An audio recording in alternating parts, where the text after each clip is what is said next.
नवीन वर्षाच्या स्वागतासाठी बांद्रा रिक्लेमिनेशन या ठिकाणी विद्युत रोषणाई करण्यात आली आहे। नवीन वर्ष आणि नाताळच्या पार्श्वभूमीवर माहिती आणि तंत्रज्ञान मंत्री आशिष शेलार यांच्या वतीने विद्युत रोषणाई करण्यात आली।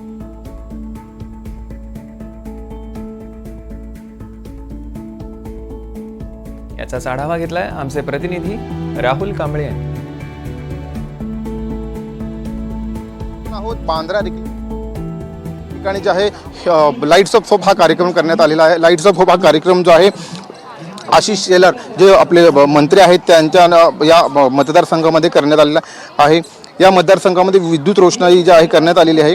या ठिकाणी दरवर्षी नाताळ व नवीन वर्षाच्या स्वागतासाठी जे विद्युत रोषणाई करण्यात येते आणि याच्यासाठी जो पूर्ण हा परिसर जो आहे विद्युत रोषणाई सजवलेला आहे। याच्यासाठी जी पूर्ण लाईट्स लागलेली आहे ती जी लाईट्स आहे सोलर प्लॅन्टमध्ये लावलेली आहे। एकंदरीत आपण पाहू शकता या पूर्ण झाडांना कमीत कमी 1 ते 1.5 किलोमीटरपर्यंत विद्युत रोषणाई करण्यात आलेली आहे। या ठिकाणी मुंबई तसेच देशातून वेगवेगळ्या भागातून नवीन वर्षाच्या स्वागतावर नाताळच्या स्वागतासाठी लोक या ठिकाणी येतात। मोठ्या संख्येने या ठिकाणी लोक येत असतात आणि याच्यासाठी जे आहे ही हेल्प ऑफ लाईट्सचं जी विद्युत रोषणाई करण्यात आलेली आहे।